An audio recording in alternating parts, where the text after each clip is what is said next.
Todo mundo gosta de acarajé, todo mundo gosta de acarajé. O trabalho que dá pra fazer que é, o trabalho que dá pra fazer que é. Todo mundo gosta de acarajé, todo mundo gosta de acarajé. Uma das crises da civilização atual, ao que parece, é que as pessoas perderam seu fundamento e seu destino. A pessoa acha que a vida se limita, por exemplo, a ganhar dinheiro. Ou, por exemplo, a ter sucesso nos negócios ou nos esportes, sucesso, prestígio, celebridade. Isso tudo é o esquecimento de que a pessoa humana tem fundamento e tem destino. Essas comunidades negras, tanto as do Samba do Rio, quanto, por exemplo, as de Terreiro, na Bahia, e há outras, né? É que nós estamos falando dessas. Essas comunidades são um local em que o indivíduo tem fundamento e tem destino, em que ele não se limita a ser um indivíduo, ele é uma pessoa inteira, é como se ele fosse 3 em 1. Ele é seus antepassados, ele é ele próprio enquanto indivíduo, que nasce e morre um dia, e é uma projeção de futuro, porque aí na comunidade, ao fazer cultura, ele está projetando a sua existência, já que uma definição de cultura, escultura é projeção. A cultura é um processo em que você entra como um pequeno elemento ou um pequeno elo de uma corrente que vai prosseguir depois que você morrer. Dizendo a mesma coisa para outra, a cultura é sempre comunitária. A verdadeira cultura é sempre comunitária. Então, você só na comunidade é que você pode projetar seu destino através da cultura. Foi com beleza e arte que o povo afrodescendente resistiu à diáspora e respondeu ao suplício da escravidão. Assim se ergueu uma África em terras brasileiras, construída com os materiais da tradição e da memória e com a liderança de verdadeiras matriarcas que lutaram pela preservação e aceitação do que hoje é o candomblé no Brasil. Mulheres que transportaram o legado africano através do Atlântico e que também foram responsáveis por outro trânsito, o de conduzir o universo cultural sob sua guarda, retirando da senzala e da margem da sociedade para levá-lo com mão segura para o universo das religiões e dos valores humanos legítimos, ou seja, da cidadania.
Local de chegada dos primeiros colonizadores portugueses, a Bahia foi durante muito tempo o principal destino da diáspora africana no Brasil. Por este motivo, a Bahia é reconhecida como berço da cultura afro-brasileira. Nascida em Salvador no ano de 1914, Dorival Caymmi se tornou um dos nomes mais importantes da nossa cultura popular. Cantor, violonista e compositor, Caymmi criou inspirado pelos hábitos, costumes e tradições do povo baiano, tendo como principal influência a cultura afrodescendente. Com referências às comidas, às danças, às roupas e principalmente à religião do candomblé, a obra de Caymmi se constituiu num dos retratos mais populares da Bahia e do Brasil e divulgou nossa cultura por todo o planeta. Ainda que todo mundo associe hoje o samba com o Brasil em geral e com o Rio de Janeiro em particular, é certo que a raiz do samba se encontra na Bahia.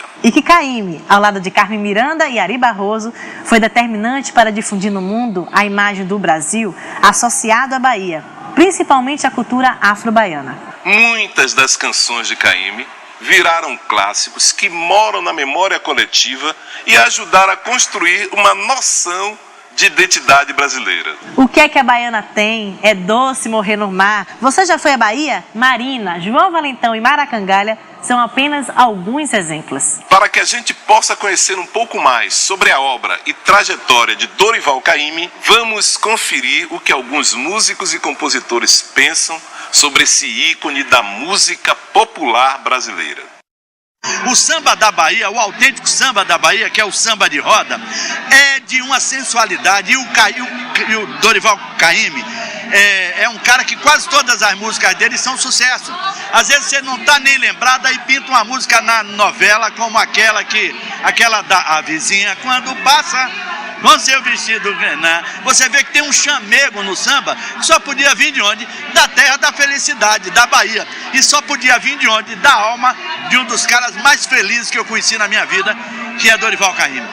Dorival Caymmi foi um cantor, compositor, violonista baiano, nascido lá no começo do século passado, em 1914, nasceu aqui em Salvador, na rua Luiz Gama, né? Atual rua Luiz Gama. Caymmi começou a estudar como todos nós, né? Cada um de nós procurou o seu caminho, o Caymmi também procurou o seu caminho, a família também deu, de alguma forma, uma boa orientação nesse sentido. Desde criança, ele vinha experimentando o violão, porque o pai dele era violonista também, o pai dele tocava violão, tocava piano, tocava bandolim, era um músico em suma. E o Caymmi aprendeu muita coisa ali com o pai. E ele um dia vai até a Rádio Clube da Bahia, com os amigos em 1935, mais exatamente. Lá na Rádio Clube, um dos locutores pergunta: você canta? E para surpresa dos amigos que não tinham visto Caymmi cantar até então, ele disse: eu canto sim.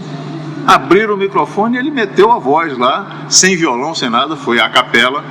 E o pessoal ficou impressionado, inclusive os amigos se impressionaram com aquilo, né? Caymmi cantando, ele não tocava violãozinho de vez em quando, tal, mas não cantava.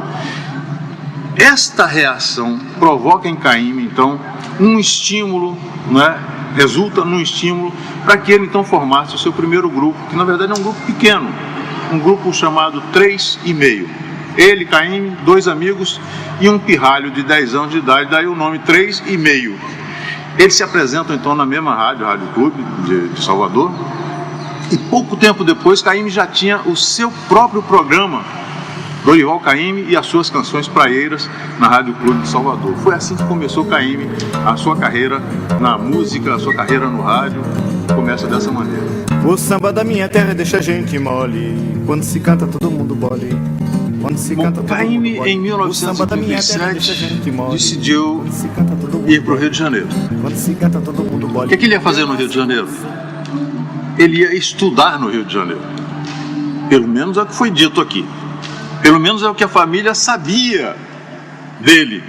A informação que ele dava à família era de que ele iria para o Rio de Janeiro para estudar, pensava em fazer direito, o curso, né, de direito. E foi assim que ele tomou o ITA, que era um navio de pequeno porte, né, que havia aí, e foi para o Rio de Janeiro, nesse navio, em 1937. A ideia era estudar, mas não era estudar música, não. A ideia era estudar mesmo, fazer o curso de direito, faculdade de direito. Peguei um ITA no norte pra vir pro Rio morar. Mas lá no Rio de Janeiro ele aproveitou-se também das outras virtudes que ele tinha. E ele foi ganhando a vida dessa maneira, conseguiu emprego, foi até emissoras de rádio, se apresentou, fez teste, foi aprovado, rapidamente foi contratado e teve uma ascensão de certa forma rápida, porque se ele chega no Rio em 1937, em 1938 ele já tinha o seu nomezinho, já estava se apresentando em emissoras de rádio regularmente. E quando eu digo se apresentando em emissoras de rádio, não é como hoje não, se apresentando como contratado. As emissoras de rádio do período contratavam os artistas, contratavam orquestras e tudo mais. Hoje não, hoje a gente tem o jabá, né? As pessoas pagam para serem executadas nas emissoras de rádio. Nessa época não. Seus maridos, seus filhos, nas ondas do mar. Nesse mesmo ano de 1938, estavam gravando, estavam realizando um filme chamado Banana da Terra. A música a ser tocada seria do Ari Barroso.